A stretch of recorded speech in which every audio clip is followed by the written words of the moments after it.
नमस्कार साथियों, wings academy के ई प्लेटफॉर्म पर एक बार फिर से मेरे सभी साथियों का हार्दिक स्वागत और अभिनंदन है।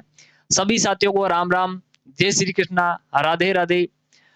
उम्मीद करता हूं कि मेरे सभी साथी स्वस्थ होंगे, मस्त होंगे और अपनी तैयारी को बहुत बेहतरीन तरीके से कर रहे होंगे।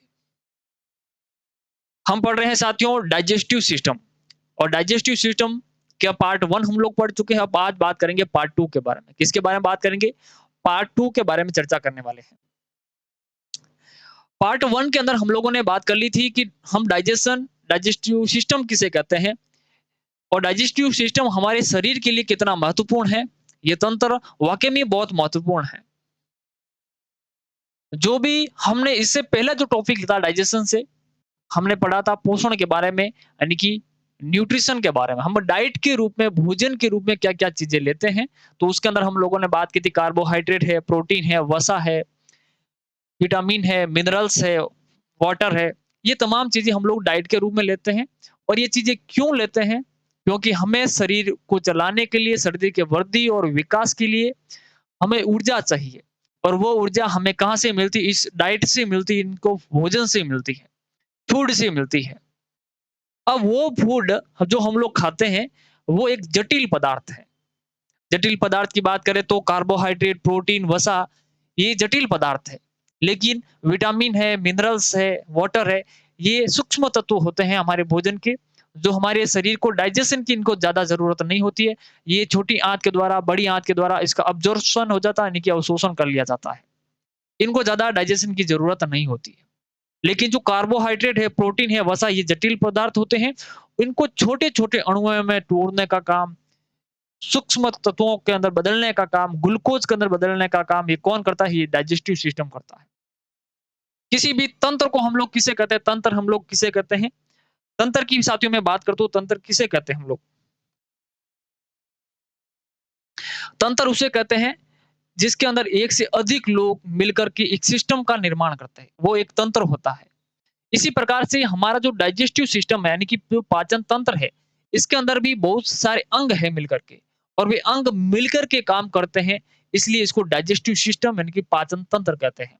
जिसके अंदर चाहे लीवर हो, चाहे स्टमक हो, चाहे आपका छोटी आंत हो, चाहे बड़ी आंत हो, ये सिस्टम के अंदर भाग लेते हैं। मुख हो, सलाइवरी ग्लैंड हो, इसके अलावा अग्नाशय है, लीवर है, ये सब कुछ क्या करता है? इस सिस्टम का निर्माण करते हैं जिसका नाम है डाइजेस्टिव सिस्टम, यानी कि पाचन तंत्र है। इनका काम क्या है? भोजन को डाइजेशन के द्वारा सूक्ष्म अणुओं के अंदर तोड़ना, और वो सूक्ष्म अणु कहाँ पे जाएँगे? हमारा शरीर उसको अब्ज़ॉर्ब कर लेगा, हमारी जो ब्लड है, हमारी जो विलाई है, वो इसको अब्ज़ॉर्ब करेगी बॉडी के अंदर, और उससे क्या खून के अंदर मिलेगी, ये फिर कोशिका के पास में जाएगी, और कोशिका क्या करेगी? उसका ऊर्जा का निर्माण करेगी। मैंने कल भी क्लास के अंदर बताया था, कोशिका शरीर की सबसे छोटी इकाई होती है। और अगर सुई की नोक से भी अपन अपनी त्वचा के ऊपर उसको कोशिका को देखें, तो उस सुई की नोक के ऊपर भी 3 से 4 या 5 से 7 कोशिकाएँ आ जाती है। इतनी छोटी कोशिकाएँ होती हैं। हम तो कार्बोहाइड्रेट, प्रोटीन, वसा, ये बड़े अणु हैं, इनको छोटे अणुओं में तोड़ने का काम, फिर ऊर्जा कन काम कर्म करता है, तो ये डाइजेस्टिव सिस्टम करता है। कल की चर्चा को थोड़ा-सा रिवाइज़ करते हैं और आगे बढ़ते हैं। हमने पहले बात की थी माउथ के बारे में, और माउथ के बारे में हमने 3 चीज़ें पढ़ी थी। एक हमने पढ़ी थी सलाइवरी ग्लैंड, यानी कि लार ग्रंथि। किसके बारे में बात की? सिलावरी ग्लैंड यानी कि लार ग्रंथि के बारे में चर्चा की थी। नंबर 2 इसके अंदर होता है हमारी जीभ, यानी कि जीभ के बारे में बात की। इसी के अंदर हमने बात की थी टीथ के बारे में, यानी कि हमारे जो टीथ होते हैं, जिसको कहते हैं दाँत, इनके बारे में चर्चा की थी।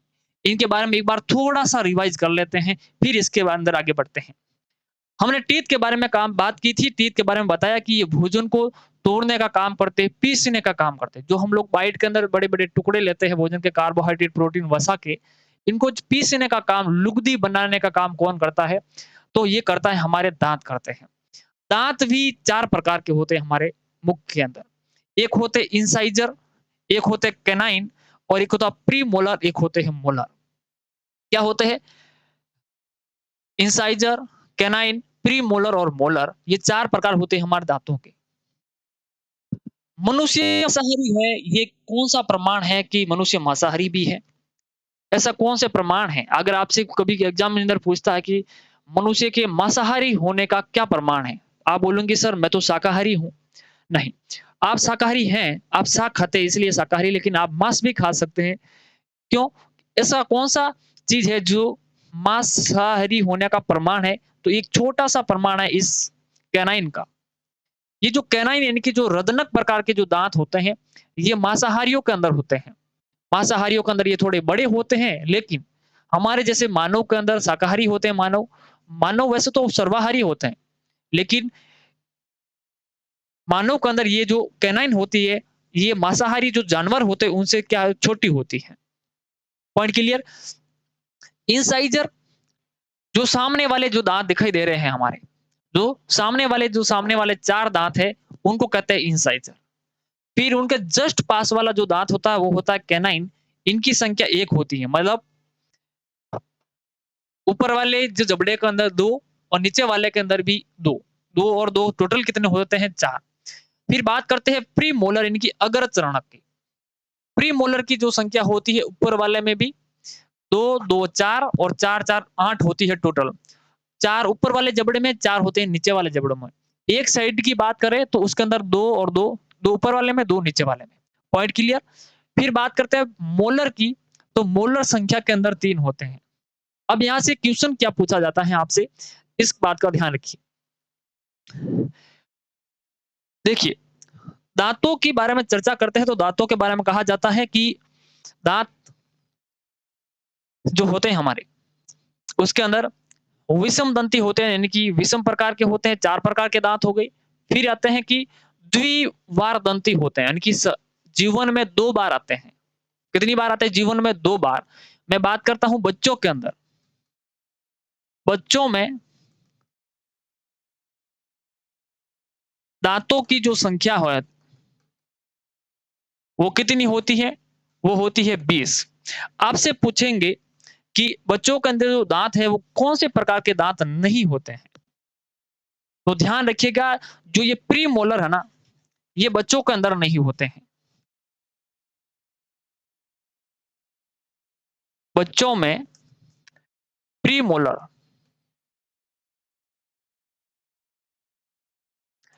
दाँत नहीं होते हैं। Point clear? फिर मोलर के अंदर भी 3 टाइप से होते हैं, लेकिन बच्चों के अंदर 2 ही होते हैं। 2 मोलर होते हैं, जिसको तीसरा वाला जो दाँत होता है, जिसको डाँट होती है हमारी, जो अक्कल डाँट कहते हैं। और ये अक्कल डाँट कब आती है? किसी व्यक्तियों के अंदर आती है, किसी के अंदर नहीं आती। ये कब आती है? 24 से 25 वर्ष की जब हमारी उम्र हो जाती है, उस समय आती है। अगर आपसे पूछे कि मोलर का कौन-सा टाइप का दाँत बच्चों के अंदर नहीं होता, तो वो होता है अक्ल दाँत। विज़डम टीथ कहते हैं, वो नहीं होता। Point clear? फिर कहते हैं बच्चों के अंदर कौन-सा दाँत नहीं होता है, तो प्रीमोलर नहीं होता है। ठीक है? बच्चों के अंदर कितने दाँत होते हैं? मिल्की टीथ कहते हैं जिसको, क्या कहते हैं? Milky teeth. उनकी जो संख्या होती है, वो होती है आपकी 20। 20 पॉइंट क्लियर? वयस्कों के अंदर कितनी होती हैं?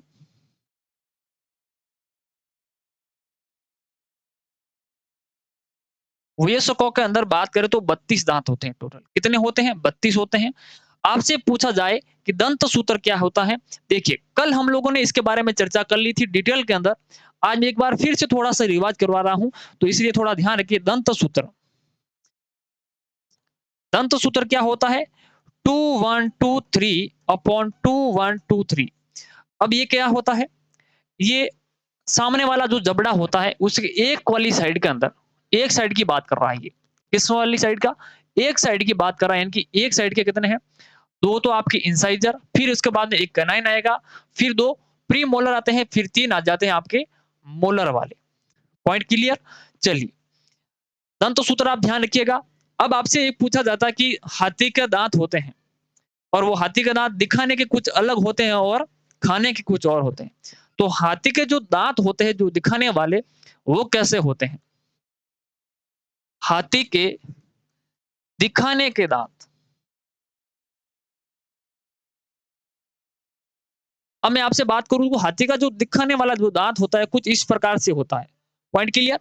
अब हमें लगता है कि ये कैनाइन प्रकार का हो, नहीं, वो कैनाइन प्रकार का नहीं होता है, वो होता है इंसाइजर। क्या होता है साथियों? इंसाइजर होता है, पॉइंट ध्यान रखिएगा।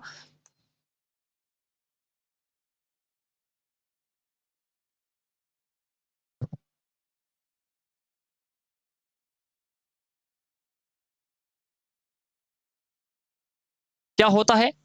इंसाइजर प्रकार का होता है। पॉइंट क्लियर हुआ कि नहीं हुआ साथियों? पॉइंट क्लियर हुआ? हाथी के जो दांत होते हैं, जो दिखाने वाले बाहर वाले जो दांत होते हैं, वो होते हैं इंसाइजर प्रकार के। आप उनके जो तिकोने जो होता है इस प्रकार से आप मत समझना कि वो कैनाइन होते हैं, वो इंसाइजर होते हैं। यानी कि कृतनक होते हैं। कैसे होते हैं? कृतनक प्रकार के होते हैं। चलिए, अब हमारे पास में एक और क्वेश्चन आ जाता है। ये जो हमारे साथियों जो दांत होते हैं, इसके अंदर 2 लेयर होती है टोटली। कितनी लेयर होती है? 2। ये जो बाहर वाली लेयर है, इसको कहते हैं इनेमल। क्या कहते हैं इनको? इनेमल कहते हैं हम लोग। जो बाहर वाली साइज होती है उसको कहते हैं इनेमल और ये शरीर का सबसे कठोर भाग होता है। क्या होता है साथियों? ये शरीर का सबसे कठोर भाग।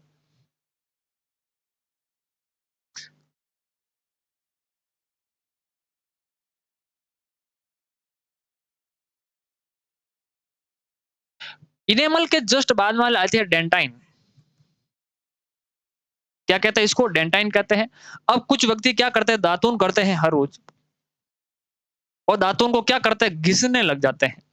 कभी-कभी ऐसा होता है कि ये इनेमल घिस करके क्या हो जाता है, ये खत्म हो जाता है और यहाँ पर आ जाता है और इसके अंदर होती है रूट्स वगैरह। क्या होती है? इसके अंदर होती है रूट्स वगैरह दांतों की।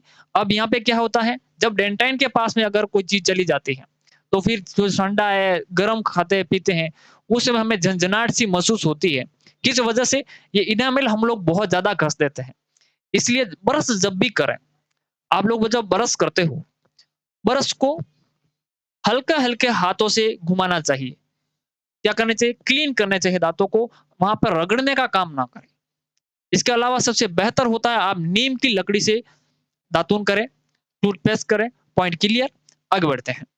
दाँतों के बारे में इतनी बातें आप लोगों को विशेष रूप से साथियों ध्यान में रखनी है। अगर आपने पिछला वाला वीडियो नहीं देखा, तो आप उनको ज़रूर देखिएगा। आपको बहुत सारी चीज़ें वहाँ पे भी सीखने को मिलेगी। चलिए, अगला पॉइंट क्या है? माउथ या ओरल या बक्कल कैविटी यानी कि मुख गुहा के अंदर दूसरा पॉइंट हम बात करते हैं तो उसके अंदर होती है लार ग्रंथियाँ। लार ग्रंथि, सिलाइवरी ग्लैंड कहते हैं जिनको और मुख के अंदर 3 प्रकार की सिलाइवरी ग्लैंड होती है। एक होती है पैरोटिड प्रकार की। क्या नाम है इनका? पैरोटिड और ये सबसे बड़ी होती है। सबसे बड़ी ग्रंथि, बड़ी लार ग्रंथि। सबसे बड़ी लार ग्रंथि आपसे पूछा जाए तो वो कौन सी होती है? पैरोटिड होती है और सबसे छोटी बात करें तो आपका नीचे वाला जो जबड़ा होता है, ये नीचे वाला जबड़ा है और हमारे जो जीभ है, जीभ के नीचे वाली साइड के अंदर होती है सबलिंगुअल। इनका क्या नाम है? सबलिंगुअल। आप इनको भी विशेष रूप से ध्यान रखिएगा। इसका नाम है सबलिंगुअल।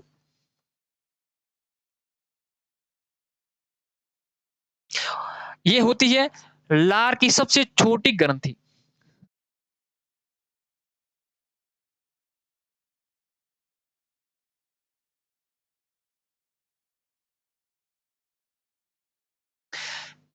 सबसे छोटी लार ग्रंथि लिख लीजिएगा।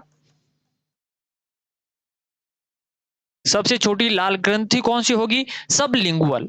फिर आ जाती है सबमैंडिबुलर। क्या नाम है इसका? सब मैंडिबुलर।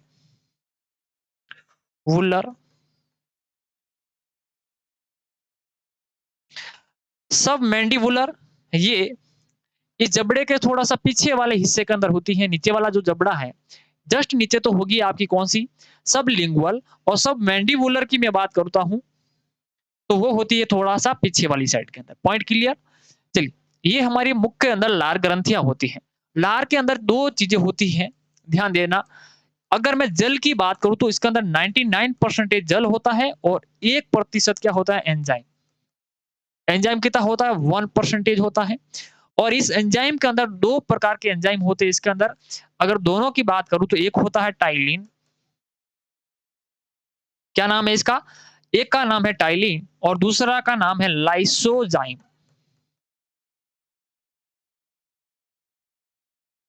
क्या नाम है दूसरे का? लाइसोजाइम। लाइसोजाइम हमारे आँखों के अंदर भी होता है। किसके अंदर होता है साथियों? हमारी आँखों के अंदर जो आँसू आते हैं उसके अंदर भी लाइसोजाइम एंजाइम होता है और हमारे मुख के अंदर जो लार होती है उसके अंदर भी लाइसोजाइम एंजाइम होता है। अब लाइसोजाइम का क्या काम है? जो भी हम लोग डाइट लेते हैं, भोजन लेते हैं, उसको रोगाणु रहित करने का काम कौन करेगा? ये लाइसोजाइम एंजाइम करता है। कौन करता है? लाइसोजाइम। और टाइलिन का काम क्या है? ये स्टार्च को पाचन करता है। किसका पाचन करता है? स्टार्च का पाचन। और स्टार्च का पाचन कौन करता है? टाइलिन करता है। यानी कि हमारे मुख के अंदर किसका पाचन होना शुरू हो गया? स्टार्च क्या है? एक प्रकार की कार्बोहाइड्रेट है और वो भी कैसी? पॉलीसैकेराइड कार्बोहाइड्रेट होती है। Point clear? यहाँ तक की बातें हम लोग कल भी कर चुके थे। फिर वापस से समझा रहा हूँ, ठीक है? अब फिर आ जाती है दाँतों के अंदर हमने भोजन को क्या कर लिया? लुगदी बना ली बढ़िया से। फिर क्या है? उसके अंदर लार मिला दी और लार को बेहतर तरीके से कौन मिलाता है? हमारी जिह्वा मिलाती है, यानी कि हमारी जीभ मिलाती है। और जीभ की बात करें तो जीभ के ऊपर छोटे-छोटे जो साथियों अंकुर होते हैं, इसको कहते हैं टेस्ट बड्स कहते हैं। क्या कहते हैं? टेस्ट बड यानी कि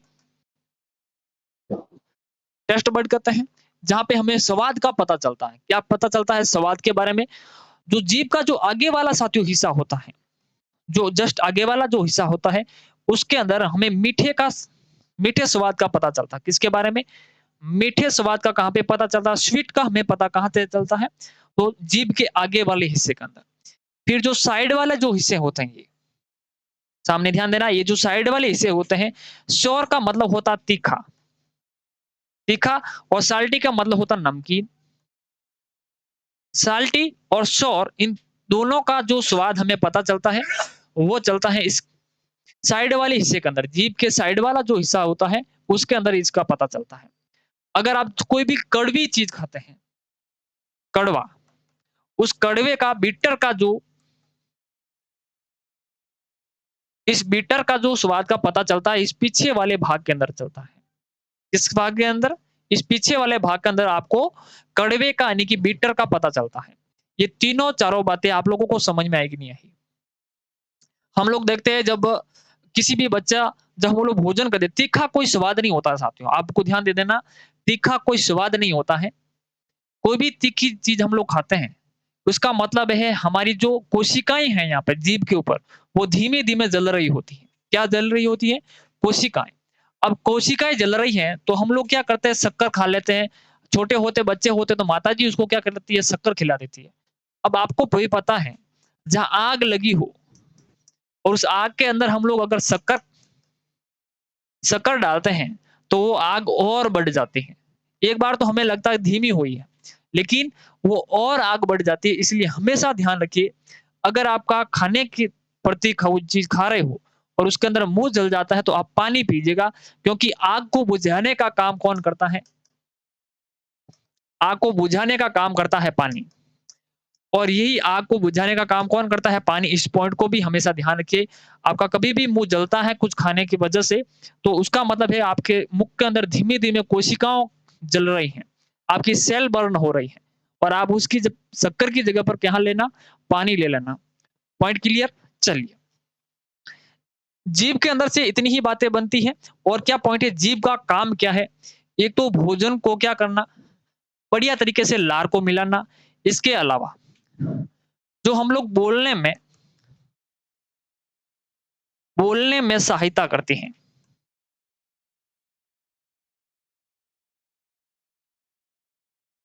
बोलने में सहायता कौन करती है? हमारी जीभ करती है। Point clear? चलिए, इतने पॉइंट्स आप लोगों को जीभ के बारे में भी ध्यान रखने हैं। चलिए, फिर हम लोगों ने बात कर ली थी, तीनों चीज़ें हमारी हो गई यानी कि सलाइवरी ग्लैंड हो गई, जीभ हो गई और दाँतों के बारे में हमने चर्चा कर ली। अब साथियों आगे बढ़ते हैं। ये है आपका इसोफेगस जिसको कहते हैं ग्रास नली।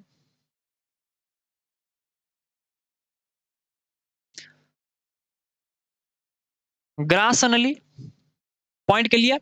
अब ग्रास नली के अंदर क्या होता है, किसी भी प्रकार का भोजन का पाचन नहीं होता है, ये भी पॉइंट आप लोगों को पता है। यहाँ भोजन का पाचन नहीं होता है। ये भी पॉइंट ध्यान रखिएगा। अब इस ग्रास नली से सीधा फूड किसके अंदर आएगा? इस स्टमक के अंदर आएगा, यानी कि आमाशय के अंदर आएगा। और इस आमाशय के अंदर भी मैंने कल ही बताया था आपको 3 भाग होते हैं। कितने भाग होते हैं? 3 भाग होते हैं। चलिए, आमाशय को समझते हैं। कल मैंने इसको समझाया था, लेकिन क्या है, मैंने लाइट कलर का पेन यूज़ कर लिया था, तो आप लोगों को कुछ चीज़ें समझ में नहीं आई होगी। तो अब आप सामने ध्यान दीजिए, आपको सारी चीज़ें समझ में आ जाएगी। Point clear? अगर कल वाली क्लास साथियों अगर आप लोगों ने नहीं देखी है, तो आप विशेष रूप से ध्यान रखिएगा, इस क्लास को, कल वाली क्लास को भी देखिएगा। उसके अंदर भी बहुत सारी चीज़ें आपको सीखने को मिलेगी। जब भोजन हमारे मुख के अंदर बढ़िया लुगदी बना ली, उसके अंदर लार को विशेष रूप से मिला दिया, लाइसोजाइम टाइलिन भी मिल गया और भोजन थोड़ा-सा मीठा हो गया क्योंकि वहाँ पे माल्टोज़ का निर्माण हो रहा, माल्ट शुगर का, ठीक है? फिर उस भोजन को क्या कहते हैं हम लोग, उसको कहते हैं बॉल्स, ठीक है? अब ये बॉल्स किसके अंदर आएगा? इस आमाशय के अंदर आएगा और आमाशय का आगे वाला भाग कहलाता है कार्डियक। क्या कहलाता है? कार्डियक कहलाता है। इस कार्डियक को, इसको कार्डियक क्यों कहते हैं? क्योंकि ये हार्ट के जस्ट पास में होता है और हार्ट की स्टडी को हम लोग कार्डियोलॉजी कहते हैं और इस वजह से ये हार्ट के पास में होने की वजह से हम इसको क्या कहते हैं? कार्डियक कहते हैं। Point clear? और इसके अंदर क्या होती है? एचसीएल। अब जैसे ही फूड इसके अंदर बोल्स आया, कौन आएगा? इसके अंदर बोल्स आएगा तो बोल्स के अंदर कौन मिल जाएगा? एचसीएल मिल जाएगा। अब ये अम्लीय हो जाएगा पूरी तरीके से भोजन। मैंने कल भी बताया था कि लार कैसी होती है? अम्लीय होती है। पॉइंट देखना, ध्यान देना। लार होती कैसी है? वो एक अम्लीय प्रकार की होती है। लार की पीएच कितनी होती है? तो 6.8 होती है। कितनी होती है? 6 पॉइंट, ठीक है? चलिए, ये तो अम्लीय ही भोजन फूड था। अब ये आकर के एचसीएल मिल जाएगा। कौन मिल जाएगा? इसके अंदर एचसीएल मिल जाएगा। फिर जो सेकंड वाला भाग मैंने बताया था आपको, इसको कहते हैं फुंडिक। ये वाला भाग क्या कहलाता है? फुंडिक होता है और फुंडी के अंदर इस प्रकार की कुछ संरचना होती है। अब जब हम लोग जो भोजन करते हैं, तो इस फुंडिक वाले भाग के अंदर इससे 3 से 4 घंटे हमारा फूड स्टोर रहता है। जब ये पेट खाली होता है, तो इसके अंदर क्या होता है? कॉन्ट्रैक्शन और रिलैक्शन होता है। कॉन्ट्रैक्शन एंड रिलैक्शन, जिसकी वजह से हमें भूख का एहसास होता है। क्योंकि इसके अंदर कुछ इस प्रकार की संरचनाएँ होती है जो हमें पेट के अंदर चुभने लग जाती हैं। क्या लगती है? ये पेट के अंदर चुभने लग जाती है क्योंकि इसके अंदर वो कॉन्ट्रैक्शन और रिलैक्शन होता है। खिंचाव होता है, कभी शिथिल होते हैं। खिंचाव होता है, इस वजह से हमें भूख लगती है, भूख का हमको एहसास होता है। पॉइंट क्लियर हुआ कि नहीं हुआ इतना? अब एचसीएल का निर्माण, जो एचसीएल होती है, अब सामने ध्यान देना। अब कभी-कभी क्या होता है, हम लोग च्युइंगम चबाते हैं। क्या करते हैं? च्युइंगम चबाते हैं और च्युइंगम चबाने के बाद में उसका रस तो अंदर ले लेते हैं, लेकिन च्युइंगम को क्या करते हैं, थोड़ी देर बाद में हम लोग फेंक देते हैं। और कुछ बच्चे ऐसे होते हैं दिन में च्युइंगम चबाते ही रहते हैं। फिर क्या होता है, जब हम लोग च्युइंगम चबाते हैं तो ब्रेन के पास में मैसेज आता है कि मुख के अंदर कुछ क्रियाएँ चल रही है। उसके अंदर लार वगैरह मिल रही है, कुछ पेट के अंदर आएगा। क्या?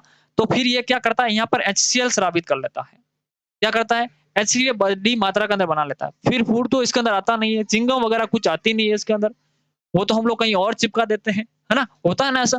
तो फिर क्या हो जाता है, इसके अंदर बन जाती है आपकी एसिडिटी। क्या बन जाती है? एसिडिटी। किस वजह से? ज़्यादा एचसीएल बनने की वजह से यहाँ पर एसिडिटी बन जाती है। और भी चीज़ें समझेंगे। चलिए, जो तीसरा वाला साथियों ये भाग होता है किसका? आमाशय, हमारे पेट का, उसको कहते हैं पाइरोलिक।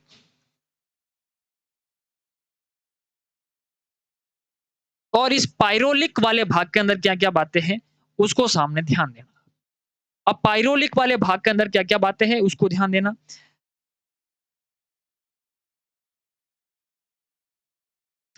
पाइरोलिक भाग के अंदर होती है जठर रस।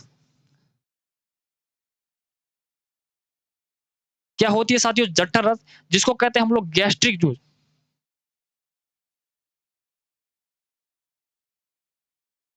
क्या होती है? Gastric juice. और गैस्ट्रिक जूस के अंदर 2 बातें होती हैं। एक होती है इसके अंदर रेनिन एंजाइम। और एक होती है इसके अंदर पेप्सिन। कौन-कौन सी? एक होती है रेनिन एंजाइम, एक होती है पेप्सिन एंजाइम। पॉइंट क्लियर हो रहा कि नहीं हो रहा? कल भी मैंने बताया था आप लोगों को, रेनिन का काम क्या है? ये दूध को दही में बदलने का काम करती है। दूध को दही में बदलने का काम कौन करती है? Rennin enzyme. और पेप्सिन का काम क्या है? ये प्रोटीन को पेप्टोन में बदलने का काम करती है। और विशेष रूप से इस बात को ध्यान रखिए, प्रोटीन को पेप्टोन में बदलने का काम कौन करती है? तो हमारी पेप्सिन एंजाइम करती है। कहाँ पे होती है? हमारी पेट के अंदर, हमारी स्टमक के अंदर होती है, आमाशय के अंदर होती है। समझ में आ रही है कि नहीं आ रही है बातें? कुछ ज़्यादातर डोज़ नहीं हो रहा है। चलिए, अब कभी-कभी क्या होता है, कोई व्यक्ति अपना जो खाना खाते हैं, कहीं शादी वगैरह के अंदर चला जाते हैं और वहाँ पर भैया ठूस करके क्या कर लेते हैं, इसको खा लेते हैं। क्या कर लेते हैं हम लोग? ठूस करके खा लेते हैं, कुछ ज़्यादा ही खा लेते हैं। अब ये ज़्यादा खाने की वजह से ये पूरा का पूरा जो भाग है, ये पूरा भर जाता है। क्या होता है? ये पूरा जो सिस्टम है, ये जो अमाशय है, पेट भर जाता है। फिर क्या होता है, ये एचसीएल है ना, इसको पचाने के लिए बहुत सारी मात्रा के अंदर क्या होता है, स्रावित हो जाता है। क्या होता है, बहुत सारा एचसीएल बन जाता है। उस एचसीएल की वजह से कभी हमें डकार भी आती है, तो हमें लगता है कि एचसीएल बाहर आ रहा है। यानी कि इसी को कहते हैं हम लोग एसिडिटी कहते हैं।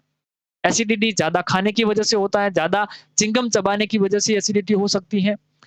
ठीक है ना? ये और कभी-कभी एसिडिटी स्ट्रोक भी लगता है। यानी कि कभी-कभी ऐसा लगता है गले के अंदर कुछ चीज़ें आई और फिर से वापस चली गई। वो कहते हैं एसिडिटी स्ट्रोक कहते हैं उसको।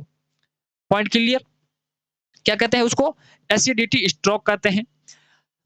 अब हम लोग आगे बढ़ते हैं। कल की चर्चा यहाँ तक हम लोग इसको कर चुके थे। और भी पॉइंट्स हैं जो आपको ध्यान में रखने हैं। रेनिन को और क्या कहते हैं? इस रेनिन का काम है, आपको पूछा जाएगा, एग्जामिनर क्या पूछेगा कि केसिन प्रोटीन को कौन पचाता है? पेट के अंदर यानी कि स्टमक के अंदर केसिन प्रोटीन को पचाने का काम किसके द्वारा किया जाएगा? तो रेनिन एंजाइम के द्वारा। आपको सबको पता है कि दूध के अंदर केसिन प्रोटीन होती है। दूध में कौन सी प्रोटीन? Casein protein.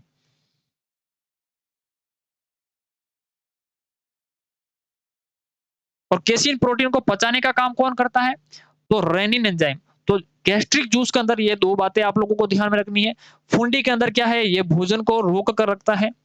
भोजन को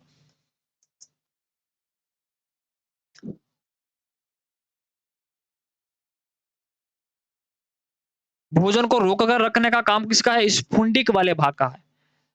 कार्डियक वाला भाग, लास्ट में पाइरोलिक वाला भाग और बीच वाला फुंडिक वाला भाग। तीनों भाग आप लोगों को समझ में आए होंगे आई होप। चलिए आगे बढ़ते हैं अब। तीनों बातों को पढ़ने के बाद में एक चीज और है यहाँ पे। यहाँ पर एक प्रकार का वॉल लगा हुआ होता है, जिसको कहते हैं पाइरोलिक वॉल। यहाँ पे आ जाइए पीछे। ये जो हिस्सा है ना साथियों, इस वाले भाग को हम लोग पाइरोलिक कहते हैं। भई अमाशय के लास्ट वाले भाग को हम लोग पाइरोलिक कहते हैं। Point clear? अब लास्ट वाले भाग के अंदर क्या होता है, यहाँ पे एक प्रकार की वॉल लगी हुई है इस प्रकार से। ये कोई नली है, अब ये इस प्रकार से एक वॉल लगी हुई है। सॉरी उल्टा बना दिया मैंने।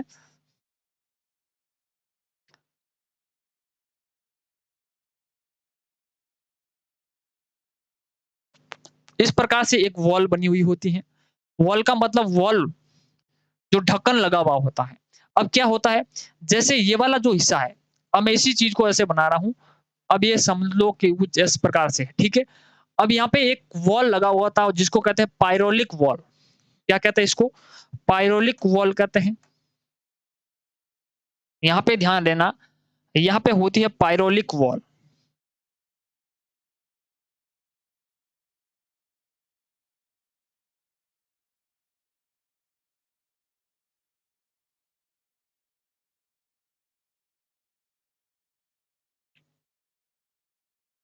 इस पाइरोलिक वॉल का काम क्या है?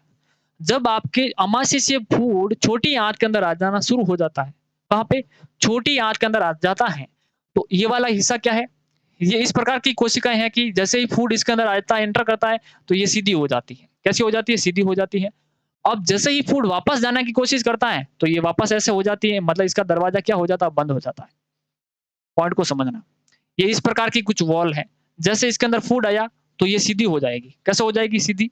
अब जैसे ही फूड इसके अंदर वापस जाने की कोशिश करेगा, तो ये क्या हो जाएगी, दरवाज़ा इसके बंद हो जाएगी, यानी कि भाग बंद हो जाएगा उसका। इस प्रकार से उसका आउट हो जाएगी। क्या हो जाएगी, ये पाइप आउट हो जाएगी, वापस जाने के लिए रास्ता नहीं है, लेकिन आने के लिए रास्ता है। आएगी, देखिए, जब ये इस प्रकार से इसका वॉल है, अब कोई चीज़ इसके पीछे से आती है तो इसको सीधी कर देगी। ओके? अब कोई चीज़ इसको वापस से उधर जाने की कोशिश करके ये इसको बंद करने का काम करेगी। पॉइंट क्लियर हुआ कि नहीं हुआ आप लोगों को? ये काम कौन करता है? इस पाइरोलिक वॉल का काम करता है। आप लोगों ने सुना हुआ होगा, कोई व्यक्ति ज़हर खा लेता है। क्या कर लेता है? ज़हर खा लेता है, तो कहते हैं कि अगर वो जल्दी-जल्दी क्या कर लेता है, उसको अंदर से उल्टियाँ वगैरह करवा ली जाती है, तो वो बचने की संभावना रहती है 1 घंटे के अंदर-अंदर। अगर 1 घंटे के अंदर-अंदर उसके अंदर से उल्टियाँ वगैरह नहीं होती है, तो फिर किसके अंदर चला जाता है वो फूड? इस छोटी आँत के अंदर, और छोटी आँत के अंदर जाने के बाद वो फूड वापस नहीं आता, उसका बैग रिवर्स नहीं लगता। बैग एयर तो यहाँ पर आमाशय के अंदर ही लगेगा, जो आप उल्टी के रूप में बाहर निकाल सकते हो। पॉइंट क्लियर हुआ कि नहीं हुआ? इसलिए हमेशा ध्यान रखिए, तो पाइप के अंदर, पेट के अंदर जो पाइपें लगा कर के ज़हर निकालते हैं, कहाँ से निकालते हैं? इस आमाशय वाले भाग से निकालते हैं। छोटी आँत से नहीं निकालते। और यहीं पर बैक रिवर्स वाला सिस्टम है ही नहीं। बैक वाला रिवर्स वाला जो सिस्टम है, कहाँ पे है? इस आमाशय वाले भाग के अंदर। तो इसके अंदर एचसीएल घुली हुई होती है, तो आप लोगों को कभी डकार आती है, कुछ इस प्रकार से कभी उल्टी वगैरह महसूस होती है।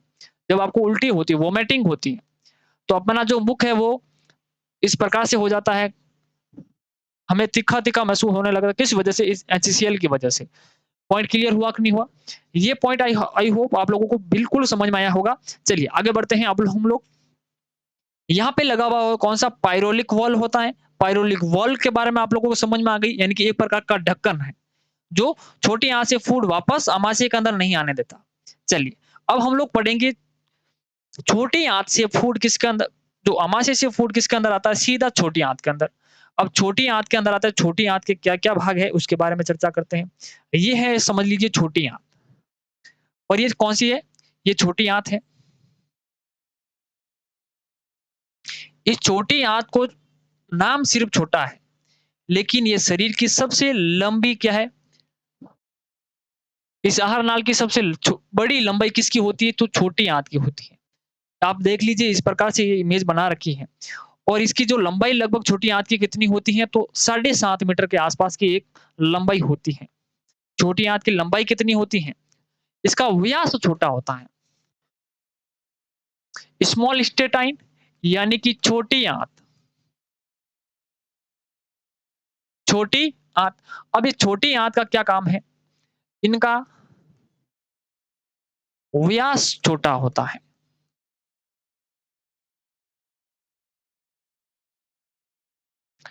क्या होता है साथियों? इनका व्यास छोटा होता है।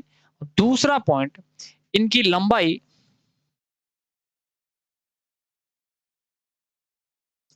इनकी लंबाई कितनी होती है? लगभग 7.5 मीटर की होती है।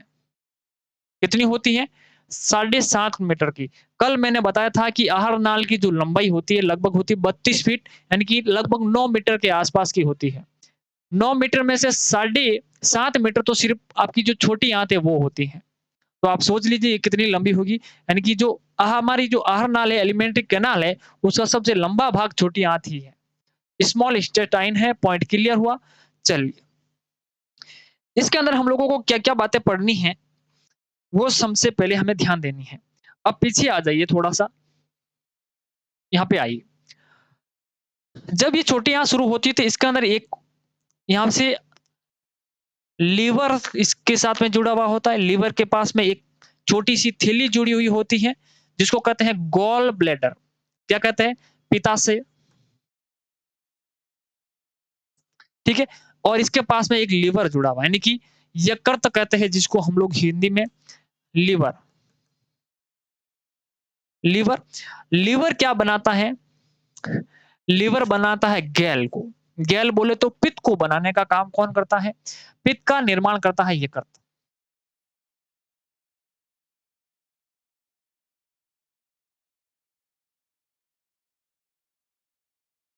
पित्त का निर्माण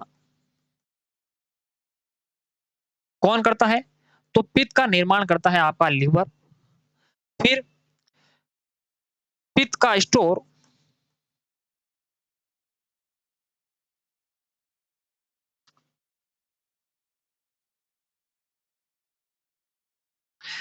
पित्त स्टोर कहाँ पे होता है? तो पित्ताशय के अंदर होता है। पॉइंट क्लियर हो रहा है कि नहीं हो रहा है? पित्त बनता कहाँ पे है? तो लीवर के अंदर। स्टोर कहाँ पे होता? तो इसके जस्ट नीचे ही क्या होती है? एक थैली लगी हुई होती है और इस थैली के अंदर क्या होता है? पित्त स्टोर हो जाए जिसको कहते हैं गॉल ब्लैडर यानी कि पित्ताशय कहते हैं। Point clear? फिर क्या करता है? ये पित्त किसके अंदर छोड़ता है? छोटी आंत के अंदर। फिर इसके बाद में आ जाती है हमारी एक और ग्रंथि जिसको कहते हैं पैंक्रियाज। क्या कहते हैं साथियों इसको? पैंक्रियाज कहते हैं हम लोग।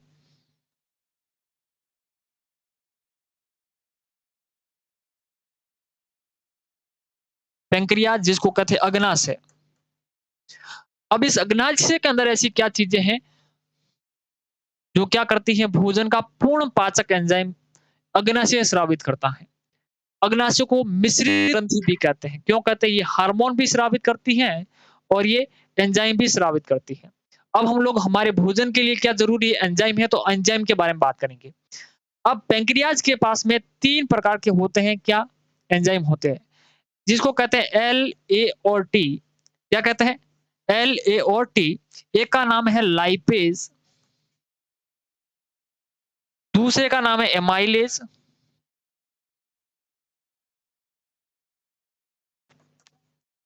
और तीसरे का नाम है ट्रिप्सिन। तीसरे का नाम क्या है? ट्रिप्सिन। दिखाई दे रहा है कि नहीं दे रहा है नीचे?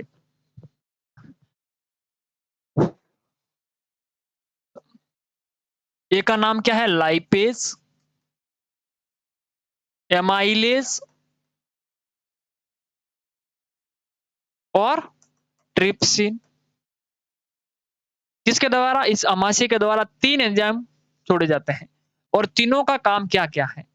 लाइपेज क्या करता है? ये वसा का पाचन करता है। जो आप लोग फैट खाते हो, घी खाते हो, तेल खाते हो, उसका पाचन कौन करता है? ये लाइपेज एंजाइम करता है। किसका? वसा का पाचन। ओके। एमाइलेज का काम है, ये क्या करती है? कार्बोहाइड्रेट का पाचन। किसका पाचन करती है? कार्बोहाइड्रेट का। ट्रिप्सिन है, ये प्रोटीन का पाचन करती है। प्रोटीन का पाचन। अब मैं आपसे पूछता हूँ प्रोटीन का पहली बार पाचन कहाँ पे हुआ? तो पहली बार पाचन हुआ अमाशय के अंदर यानी कि स्टमक के अंदर। और स्टमक के अंदर हमने क्या पढ़ा था कि जो पेप्सिन होती है, कौन सी? पेप्सिन एंजाइम है, वो प्रोटीन को पेप्टोन में बदलती है। किसमें बदलती है? प्रोटीन को पेप्टोन में बदलती है। अब आपके पास में जो छोटी आंत के अंदर जो पेप्टोन आया प्रोटीन के रूप में, पेप्टोन आया ना, अब पेप्टोन को पेप्टाइड के अंदर कौन बदलेगा? तो वो बदलेगा आपका ट्रिप्सिन। ये क्या करता है ट्रिप्सिन? जो पेप्टोन है,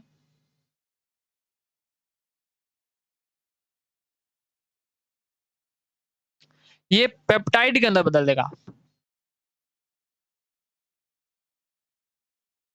पेप्टाइड के अंदर बदलने का काम कौन करेगा? ये ट्रिप्सिन करेगा। पेप्टोन को पेप्टाइड के अंदर बदलने का काम कौन करेगा? ये ट्रिप्सिन करता है। ये एग्जाम के अंदर पूछा हुआ क्वेश्चन है। Point clear? ये सारी बातें आप लोगों को समझ में आई कि नहीं आई? पित्त का निर्माण कौन करता है? तो लीवर करता है। भूलिएगा मत इस बात को। आप ऐसा मत करिए कि पित्ताशय करता है। पित्ताशय सिर्फ इसका स्टोर करता है, यानी कि ज्यादा बनता है तो अपने पास में रख लेता है, कि जरूरत होती है तो वे आगे भेज देते हैं। Point clear?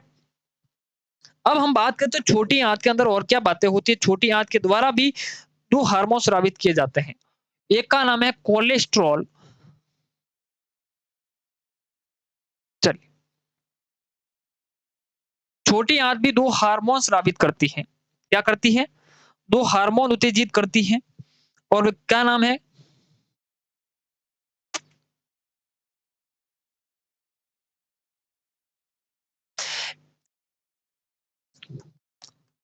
छोटी आंत के द्वारा 2 एंजाइम उत्तेजित किया जाता है, 2 हार्मोन को स्रावित किया जाता है, उनका नाम है कोलेसिस्टोकाइनिन। कोलेसिस्टोकाइनिन और एक का नाम है सिक्रेटिन।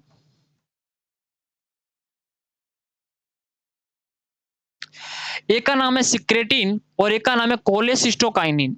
कोलेसिस्टोकाइनिन क्या करती है और सिक्रेटिन क्या करती है, इन दोनों को विशेष रूप से आपको समझना पड़ेगा। अब पीछे आइए साथियों, ये दोनों हार्मोन ध्यान रखिएगा। कोलेसिस्टोकाइनिन क्या करता है, जो हमारा ये कायम के रूप में जो फूड आया, अगर आप लोगों ने पिछली क्लास नहीं देखी, नहीं उसको ज़रूर देखिएगा। इस वाले फूड को हमने मुख के अंदर जो अपने मुख गुहा के अंदर जो लुगदी बनाई उसको कहते हैं बॉल्स कहते हैं। इस वाले फूड को क्या कहते हैं, बॉल्स कहते हैं। उस भोजन को क्या कहते हैं, बॉल्स।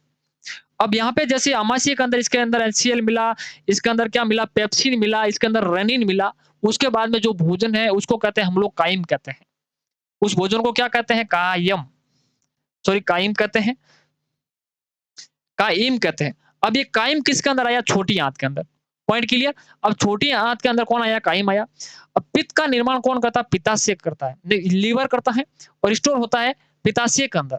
अब छोटी आंत के अंदर एक जो कोलेसिस्टोकाइनिन एंजाइम है, कोलेसिस्टोकाइनिन एंजाइम होता है जो छोटी आंत के द्वारा उत्सर्जित किया जाता है। वो क्यों किया जाता है, ये किसको उत्तेजित करता है, इस पित्त को करता है।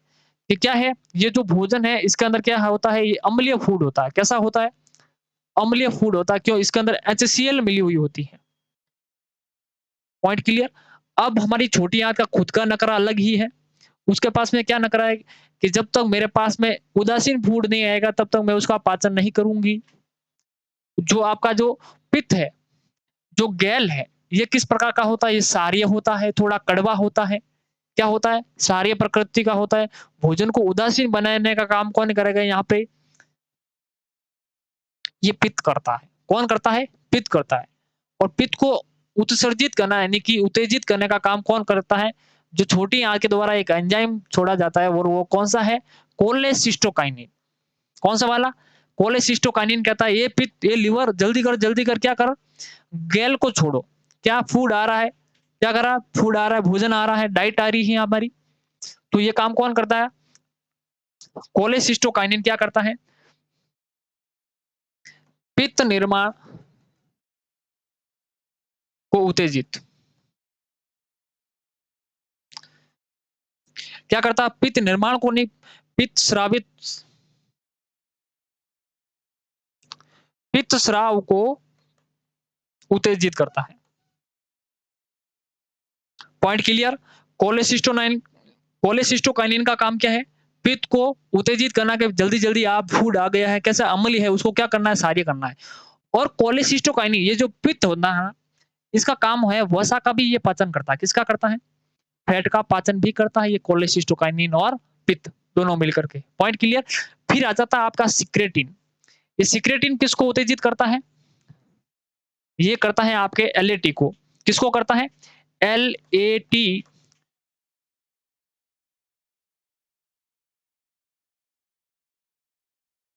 एलएटी के स्राव को उत्तेजित, लाइपेज एमाइलेज ट्रिप्सिन के स्राव को उत्तेजित करने का काम करता है सिक्रेटिन एंजाइम। और ये छोटी आंत की कौन सी सेल करती है, एस सेल के द्वारा उत्तेजित होती है। ये एस सेल है, एस सेल की कोशिकाओं के द्वारा कौन सा एंजाइम स्रावित किया जाता है, तो सिक्रेटिन। इस सिक्रेटिन का काम क्या है, एलएटी को क्या करना है, एक्टिव करना है। क्या करना है, एलएटी को एक्टिव करने का। और कोलेसिस्टोकाइनिन का किसको एक्टिव करने का काम है, तो वो करते हैं पित्त को। पित्त का काम क्या है, ये वसा को भी करता है पाचन। और लाइपेज होती है जो वसा का पाचन करते हैं, एमाइलेज जो कार्बोहाइड्रेट उसका पाचन करती है। और जो आपकी ट्रिप्सिन है वो किसका पाचन करती है साथियों, तो वो करते हैं आपका प्रोटीन का पाचन। और पेप्टोन को पेप्टाइड के अंदर बदलने का काम करती है ट्रिप्सिन। इतने सारे पॉइंट्स आप लोगों को ध्यान में रखने हैं। आप नोट्स बनाइए साथ साथ में, आपको बेहतर तरीके से चीजें समझ में आएगी। चलिए अभी छोटी आंत की बात करते हैं। तो छोटी आंत भी, इसके अंदर भी 3 भाग होते हैं। कितने भाग होते हैं, 3 भाग होते हैं। और वो डेंडुनम, इनके तीनों भागों के नाम क्या है, जो सबसे आगे वाला जो भाग होता है उसको कहते हैं डेंडुनम।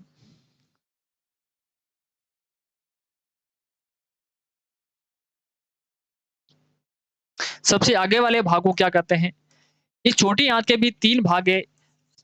आगे वाले भाग को कहते हैं डेंडुनम।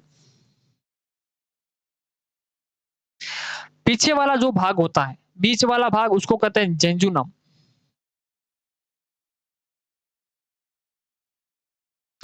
जेंजुनम कहते हैं। डेंडुनम, जेजुनम और इलियम कहते हैं। तीसरे वाले जो लास्ट वाला भाग होता है उसको कहते हैं इलियम। क्या कहते हैं लास्ट वाले भाग को? इलियम कहते हैं। आप लोगों को बातें समझ में आ रही है कि नहीं आ रही है? अब डेंडुनम के अंदर 2 हार्मोन स्रावित होते हैं। एक होता है कोलेसिस्टोकाइनिन और दूसरा का नाम है सिक्रेटिन। क्या नाम है? सिक्रेटिन। कोलेसिस्टोकाइनिन किसको एक्टिव करता है? तो पित्त को करता है। सिक्रेटिन करता है एलएटी को, यानी कि पैंक्रियाटिक जूस को करता है। किसको करता है? पैंक्रियाटिक जूस को कौन करता है? तो सिक्रेटिन करता है। ये तो काम हो गया इस डेंडुनम वाले भाग के अंदर। फिर जेजुनम वाले भाग के अंदर जाएगा हमारा फूड और वहाँ पे क्या होगा, ये जितने भी एंजाइम इसके अंदर मिले, वो बढ़िया तरीके से इसके अंदर मिलाने का काम करता है कौन? जेजुनम। जेजुनम वाले भाग के अंदर किसी भी प्रकार का पाचन नहीं होता है। फिर आ जाता है इलियम वाले भाग के अंदर। इस इलियम वाले भाग के अंदर भोजन का क्या होता है? पूर्ण पाचन। भोजन का पूर्ण पाचन कहाँ पे होता है?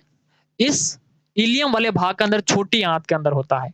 भोजन का पूर्ण पाचन कहाँ पे होता है? तो हमेशा ध्यान रखिए छोटी आंत के अंदर होता है।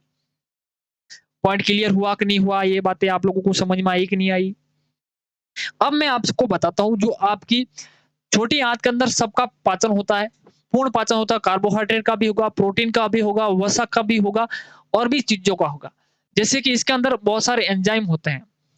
एक होता है इसके अंदर इरेप्सिन। अब ये किसका पाचन करता है? प्रोटीन का। अब मेरे को बताइए यहाँ पर जो प्रोटीन आई है वो किस रूप में आई?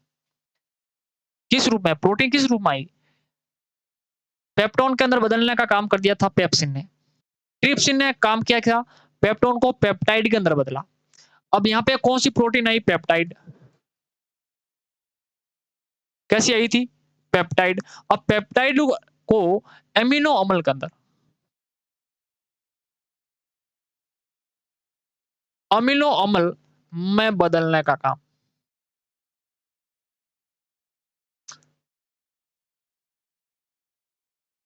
कौन सी प्रोटीन करती है?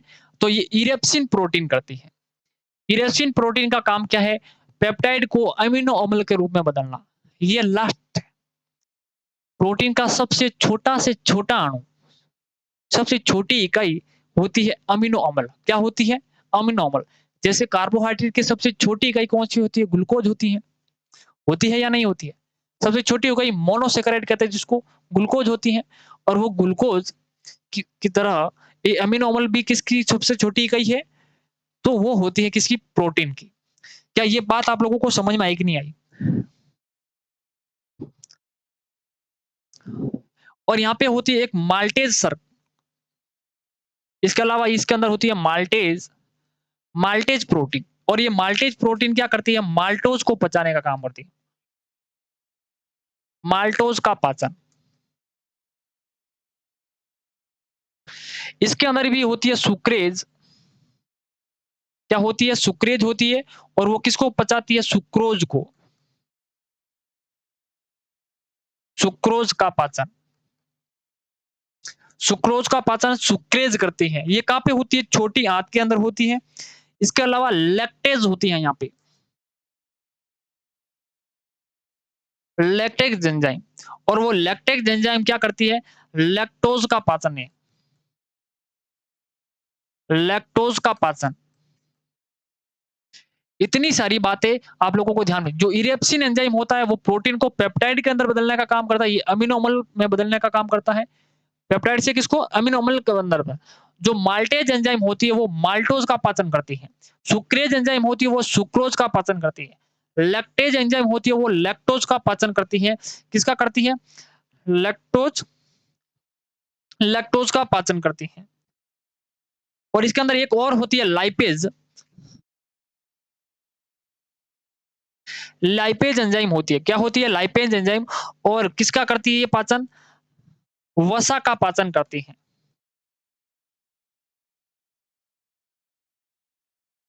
आपको इतनी बातें समझ में आई कि नहीं आई? छोटी आंत के 3 भाग, duodenum, jejunum, ileum. Duodenum, jejunum, ileum. Duodenum के अंदर से 2 हार्मोन स्रावित होते हैं। इसका नाम है कोलेसिस्टोकाइनिन, दूसरे का नाम है सिक्रेटिन। Cholecystokinin, secretin. कोलेसिस्टोकाइनिन का काम है पित्त को एक्टिव करना और क्रिएटिन का काम है पैंक्रियाटिक जूस को एक्टिव करना। किसको? पैंक्रियाटिक जूस यानी कि एलएटी को। लाइपेज, एमाइलेज, ट्रिप्सिन को क्या करना? एक्टिव करना कि भाई फूड आ गया है, इसके अंदर मिलने का काम करो। और यहाँ पे भोजन कैसा हो जाता है? एक प्रकार से उदासीन होने का काम करता है। चलिए, फिर हमने कहा कि भई जेजुनम के अंदर क्या है? भोजन बढ़िया तरीके से इसके अंदर सारे एंजाइम मिलते हैं, सारे हार्मोन्स मिलते हैं। वो पैंक्रियाटिक जूस हो, चाहे पाइल जूस हो, चाहे कुछ भी हो। ठीक है? इस जेजुनम भाग के अंदर बढ़िया तरीके से क्या रहता है? मिलने का काम करता है। इलियम वाले भाग के अंदर क्या होता है? भोजन का पूर्ण पाचन होता है। भोजन का पूर्ण पाचन कहाँ पे होता है? तो इलियम वाले हिस्से के अंदर। इलियम के अंदर होती है एक इरेप्सिन एंजाइम और इरेप्सिन एंजाइम क्या करता है? जो पेप्टाइड है उसको अमीनो अम्ल में बदलने का काम करती है। यानी कि प्रोटीन का पाचन। माल्टेज सर्क एंजाइम होता है इसके अंदर जो माल्टोज का पाचन करती है। सुक्रेज एंजाइम होती है जो सुक्रोज का पाचन करती है। लैक्टेज एंजाइम होती है जो लैक्टोज का पाचन करती है और लाइपेज एंजाइम होती है जो वसा का पाचन करती है और किसके अंदर बदलती है? वसीय अम्ल के अंदर बदलने का काम। किसके अंदर बदलती है? वसीय अम्ल।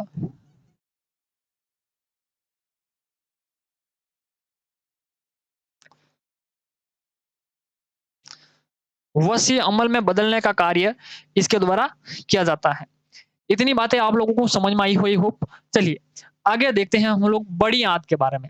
अब हम बात करेंगे जब ये छोटी आंत यहाँ पे खत्म हो रही है, ये इलियम वाला हिस्सा है। इलियम का लास्ट हिस्सा और यहाँ पे शुरू हो जाता है आपका बड़ी आंत वाला। और ये बड़ी आंत के अंदर ही एक इस प्रकार की एक संरचना होती है और ये बड़ी आंत आप लोगों के कुछ इस प्रकार से होती है।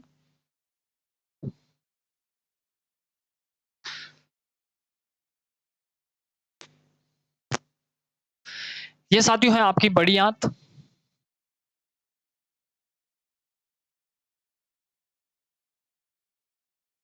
ये है साथियों बड़ी आंत। इलियम के भाग से सीधा ही जाइए आप। यहाँ पे बड़ी आंत का वाला जो भाग खुलता है और यहाँ पे एक होती है आपकी जिसको कहते हैं अपेंडिक्स। अपेंडिक्स का काम क्या है? कहीं न कहीं मानव शाकाहारी था, लेकिन वर्तमान में नहीं है। अगर मानव के अंदर अगर अपेंडिक्स अगर विकसित होती, मानव के अंदर अगर ये अपेंडिक्स विकसित होती, तो इस पृथ्वी पर भूखमरी से तो शायद कोई भी नहीं मरता। अपेंडिक्स का काम क्या है? ये सेल्यूलोज को पचाने का काम करती है। अपेंडिक्स का काम क्या होता है? ये सेल्यूलोज का पाचन करती है। सेल्यूलोज का पाचन करती है। किसका पाचन करती है? सेल्यूलोज का पाचन करती है। और सेल्यूलोज किसके अंदर होता है? पेड़ पौधों के अंदर, पत्तियों के अंदर, लकड़ी के अंदर। तो ये इतनी सारी संख्या के अंदर तो कोई भूखा मरता ही नहीं। Point clear? ये मानव के अंदर क्या होती है? विकसित नहीं होती है। अब कभी-कभी क्या होता है? अपेंडिक्स को कटवाना पड़ जाता है। उसकी क्या वजह है? इसका कुछ सिरा क्या होता है? खुला होता है। अब इसके अंदर जब हम लोग फूड खाते हैं, तो कुछ खाना इस वाले अपेंडिक्स वाले हिस्से के अंदर चला जाता है गला हुआ और यहाँ जाकर के क्या हो जाता है? सड़ जाता है। अपेंडिक्स के अंदर जाकर के क्या करता है? वो खाना जो खाना खाया हमने, वो क्या है? इसके अंदर जाकर के चला जाता है और इसके अंदर जाने के बाद वो सड़ जाता है। सड़ने की वजह से इसकी क्या है? लेंथ बढ़ जाती है। जगह तो होती नहीं है। इस वजह से हमें जब भी खाना खाते हैं, तो फिर हमको यहाँ पर दर्द होना शुरू हो जाता है। जब भी आपको दर्द शुरू हो इस वाले हिस्से के अंदर, तो समझ लीजिएगा कि आपकी अपेंडिक्स की प्रॉब्लम हो सकती है। तो फिर क्या करना चाहिए इसके अंदर? जल्दी से जल्दी इसका ऑपरेशन करके इसको कटवा लेना चाहिए। नहीं तो अगर ये फूट जाती है, तो आपकी व्यक्ति की मृत्यु होने की भी संभावना होती है, इतनी ज़हरीली होती है ये। क्योंकि इसके अंदर जो फूड आता है, कचरा आता है, वो एक प्रकार का मल होता है और वो मल इतना गंदगी भरा होता है, जिसके अंदर वो हानिकारक हो जाता है शरीर के अंदर, सड़ा हुआ होता है। इस वजह से बहुत सारी बीमारियाँ हो सकती है व्यक्ति को और व्यक्ति की डेथ भी हो सकती है। इसलिए जब भी आपको इस प्रकार से पेट दर्द करता है, तो डॉक्टर को दिखाइएगा और फिर इसका इलाज करवा दीजिएगा। Point clear? अब हम बात करेंगे किसके बारे में? बड़ी आंत के बारे में। किसके बारे में? बड़ी आंत के बारे में।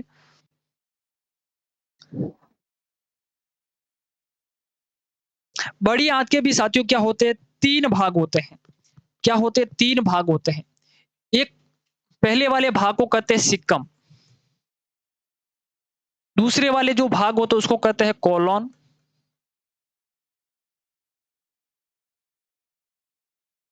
कोलन और तीसरे वाले भाग को कहते हैं रेक्टम। क्या कहते हैं साथियों? रेक्टम। अब मेरी बात को सुनना, हमारा फूड इलियम वाले भाग से किसके अंदर आया? सिक्कम वाले भाग के अंदर। अब यहाँ पे फूड का क्या हो रहा है? कॉन्ट्रैक्शन हो रहा है। जल और खनिज लवण, पानी का अब्जॉर्प्शन किसके अंदर से होगा? तो यहाँ पे इस बड़ी आंत के अंदर होता है। अभी तक हम लोगों ने नहीं पढ़ा कि किसका पानी का अवशोषण हुआ, नहीं पढ़ा मिनरल्स का अवशोषण हुआ, नहीं पढ़ा।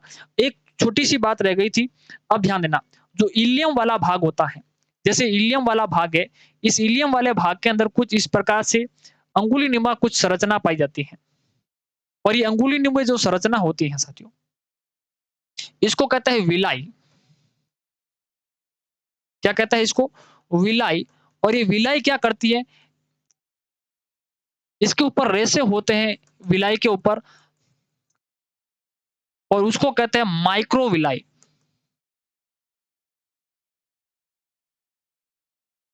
क्या कहते हैं उसको? माइक्रोविलाई। जो जितनी भी एंजाइम्स होती हैं, चाहे वो एमिनो अम्ल है, चाहे वो ग्लूकोज है, प्रोटीन है, वसा है, उनका एब्जॉर्प्शन यानी कि अवशोषण करने का काम कौन करेगी? ये विलाई करती है। कौन करती है? ये विलाई करती है। इस रूप को विशेष रूप से ध्यान रखना, छोटी आंत के अंदर कौन अब्जॉर्ब करती है? तो ये विलाई करती है। उसके ऊपर छोटे-छोटे अंकुर होते हैं, रसांकुर होते हैं, उसको कहते हैं माइक्रोविलाई। ये भी क्या करती है? अवशोषण करती है फूड का। ठीक है? प्रोटीन, कार्बोहाइड्रेट और वसा तीनों का हो जाता है। फिर रहता है आपका पानी। फिर बड़ी आंत के अंदर सिक्कम वाला जो भाग होता है, इसके अंदर ये क्या कॉन्ट्रैक्शन करती है, फिर शिथिल होती है, फिर कॉन्ट्रैक्शन करती है, फिर रिलैक्स होती है। इस प्रकार से पूरा इसका निचोड़ कर लेता है, इसमें से पानी का अब्जॉर्प्शन कर लेता है। पानी को सोखने का काम करता है इस सिक्कम वाले भाग के अंदर, इस कोलोन वाले भाग के अंदर। ठीक है? अब मैं एक और बात आप लोगों को बता रहा हूँ, कोई भी नहीं बताता। इस कोलोन वाले भाग के अंदर एक बैक्टीरिया बैठा होता है। इसके अंदर एक बैक्टीरिया होता है। उस बैक्टीरिया का नाम क्या है? उसका नाम है ई कोलाई। क्या नाम है इसका? इस बैक्टीरिया का नाम है ई कोलाई। अब ये ई कोलाई क्या करता है? जो भी हमारा वेस्ट फूड होता है ना, और किस वाले भाग के अंदर? कोलोन वाले भाग है। जो भी हमारा वेस्ट होता है ना, उसको खाने का काम करता है। क्या ये हमारे लिए सही है? बिल्कुल सही है। अब ये कुछ तो खाता हो तो हमें तो कुछ भी ना कुछ चीज़ें देता होगा। ये कोलाई जब भी हमारा वेस्ट खाता है, तो बदले में 2 चीज़ें देता है। क्या देता है? एक तो विटामिन के बनाता है। कौन-सी विटामिन? विटामिन के बनाता है। कौन-सी विटामिन? के बनाता है। और एक विटामिन बताता है आपकी, और एक और कौन-सी विटामिन बनाता है? एक विटामिन बनाता है बी12। ये बात को विशेष रूप से ध्यान रखिएगा। जो ई कोलाई है, हमें क्या देता है? एक तो विटामिन के का निर्माण करता है थोड़ी अल्प मात्रा में, और विटामिन बी12 का निर्माण कौन करता है? ये ई कोलाई करता है। ये बैक्टीरिया हमारे शरीर के अंदर बिल्कुल फ़ायदेमंद है। खाता क्या है? वेस्ट खाता है। बदले में क्या देता है? हमको विटामिन देता है। इन बात को आप विशेष रूप से ध्यान रखिएगा। और आपसे एक और क्वेश्चन पूछता हूँ मैं, शरीर के अंदर कौन से विटामिन का निर्माण कर लिया जाता है शरीर के द्वारा ही? हमें बाहर से लेने की आवश्यकता नहीं है। तो एक तो विटामिन के बन रहा है हमारे शरीर के अंदर, एक विटामिन बी12 बन रहा है। हमारी स्किन के अंदर होती है कौन-सी? 7 हाइड्रोक्सी कोलेस्टेरॉल होता है, और वो कोलेस्टेरॉल किसके अंदर बदल जाता है? विटामिन डी के अंदर। कब बदल जाता है? सूर्य के प्रकाश की उपज में पराबैंगनी किरणें पड़ते ही वो किसके अंदर बन जाता है? तो विटामिन डी का निर्माण भी हमारा शरीर कर लेता है। विटामिन के का निर्माण भी करता है, विटामिन बी12 का निर्माण भी हमारा शरीर करता है। ये क्वेश्चन पूछे हुए तो हमारे शरीर के अंदर विटामिन के और बी12 कहाँ पर बनता है? तो बड़ी आंत के अंदर। बड़ी आंत में पूछे तो कोलोन वाले भाग के अंदर। आप इस बात को हमेशा याद रखिएगा। ठीक है? फिर हमारा इस कॉन्ट्रैक्शन और रिलैक्शन के बीच में क्या होता है? पानी का अब्जॉर्प्शन हो जाता है, अवशोषण हो जाता है। फिर फूड आगे आता किसके अंदर? आगे तो कोलोन के अंदर। कोलोन के अंदर बैठा आपका बैक्टीरिया, कुछ फूड को वो खा जाता है, फिर आ जाता है भोजन आपके किसी रेक्टम वाले भाग के अंदर। इसका कहते हैं रेक्टम वाले, और रेक्टम वाले भाग के अंदर आते-आते किसके अंदर बाद में आ जाता है? इस एनस के पास में।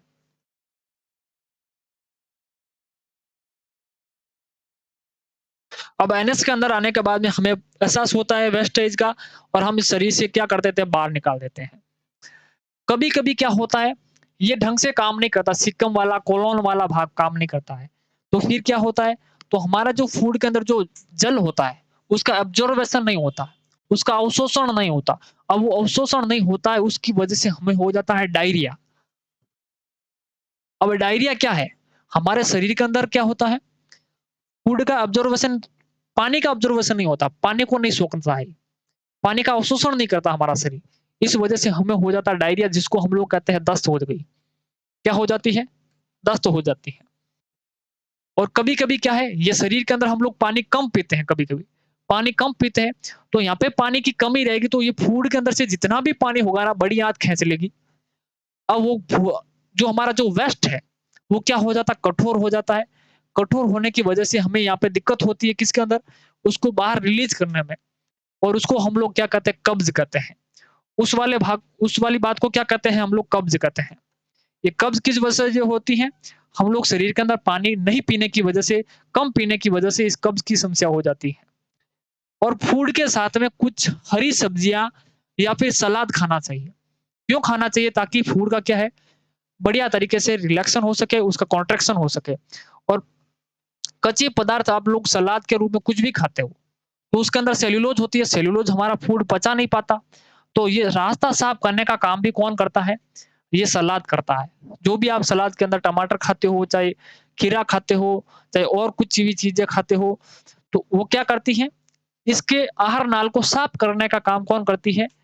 तो ये हम जो सलाद खाते हैं वो करता है। और ये सलाद खाया भी कब जाता है? आप खाना खाने के आधा घंटा पहला खा लीजिए। 15 मिनट पहला इसको खा लीजिए, ताकि वो आगे-आगे चलेगा। कौन चलेगा आगे-आगे? आपका सेल्युलोज़ चलेगा। सेल्युलोज़ आपका शरीर पचाएगा नहीं, तो ये पचाएगा नहीं, तो इसको आंतों को क्या करेगा? बढ़िया से साफ करेगा, और साफ करते आप जो खाना खाओगे, वो खाना आपकी शरीर बढ़िया तरीके से उसका अब्ज़ॉर्बेशन कर पाएगा। इसीलिए कहते हैं कि सलाद खाना चाहिए खाने के साथ में। अब डायरिया होता ना कभी किसी के व्यक्ति को, अब ज़्यादा शरीर के अंदर पानी अब्ज़ॉर्ब नहीं होता, तो फिर डॉक्टर आपको क्या देता है?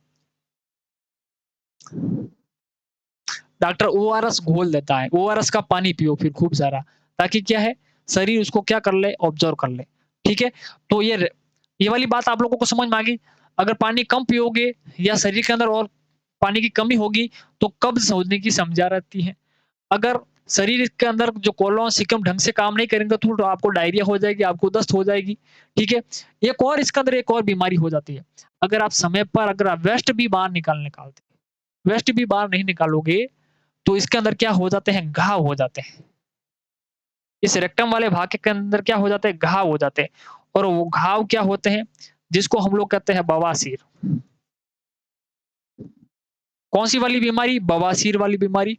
और कभी-कभी क्या होता है, ये जो एनएस वाला हिस्सा है, अब इसके अंदर क्या होता है, जो हमारी ब्लड वेसल्स होती हैं, क्या होती है?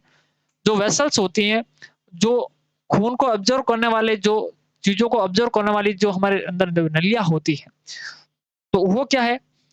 ब्लड की वेसल्स बाहर आ जाती हैं, जिसको भी हम लोग बवासीर कहते हैं, तो इसको भी कटवाया जाता है। Point clear? ये है था हमारा डाइजेस्टिव सिस्टम यानी कि पाचन तंत्र। आई होप आप लोगों को ये सारी बातें आप लोगों को समझ में आई होगी। कुछ पॉइंट्स है आप लोग लिख लीजिए, कुछ पॉइंट्स मैंने लिखवा दिए हैं। इन बातों का आप विशेष रूप से ध्यान रखिएगा। बात समझ में आ गई? माउथ के बारे में बात की, सलाइवरी ग्लैंड के बारे में, इसोफेगस के बारे में। यहाँ पे होता है हमारा डायफ्राम, और यहाँ पे होती है ट्रैकिया यानी कि श्वास नली। क्या होती है? श्वास नली। कभी-कभी ऐसा होता है कि हम लोग फूड खाते हैं, हम भोजन करते हैं, और वो फूड बातें करते-करते हमारा फूड कहीं गलत जगह पर चला जाता है। तो ये डायफ्राम झटका मारता है और उस फूड को इस नली से क्या कर देता है? बाहर निकाल देता है। Point clear? और एक और चीज़ होती है, जब हम लोग सोते हैं तो हमारे अंदर खर्राटे आने की संभावना होती है कभी-कभी। वो खर्राटे किस वजह से आते हैं उसको भी समझिएगा। ये आपको कुछ चीज़ दिखाई दे रही है गले के अंदर, लास्ट में अंदर दिखाई दे रही है। इसको क्या कहते हैं?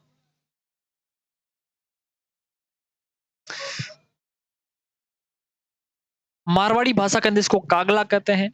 अब ये क्या है, रात के समय हम लोग सोते हैं ना, इसकी जो लेंथ है वो बढ़ जाती है। लेंथ बढ़ने की वजह से एक अजीब-सी आवाज़ आती है, जिसको कहते हैं हम लोग खर्राटे मारा। और इंडिया के अंदर तो क्या है, इसको नॉर्मल सा माना जाता है, लेकिन विदेशों के अंदर क्या है, फिर इसको काटा जाता है। इसकी लेंथ को क्या कर दिया जाता है? छोटी कर दिया जाता है। पॉइंट क्लियर हुआ कि नहीं हुआ?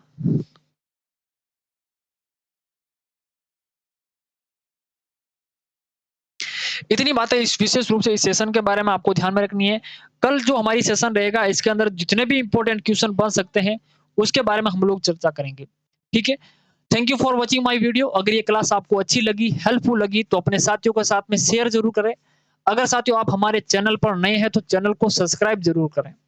आप लोगों को एक और बात बता देता हूँ, हमारी जो करंट अफेयर की क्लास है वो जल्द ही हम लोग उसको लाइव लेकर आने की कोशिश कर रहे हैं। और एक और भी चीज़ें आप लोगों को धमाकेदार एक और सब्जेक्ट हम लोग शुरुआत करने जाएँगे। अ, मैडम के द्वारा पढ़ाएँगे वो आपको, तो वो भी जल्द ही शुरू करेंगे। तो इसके अंदर पॉलिटी भी हम लोग बहुत जल्द शुरू करने वाले हैं। मिलते हैं अगली क्लास के अंदर, तब तक हँसते रहिए, मुस्कुराते रहिए और अपनी तैयारी को और बेहतर करते रहिए। अपना और अपनों का ख्याल रखें। धन्यवाद।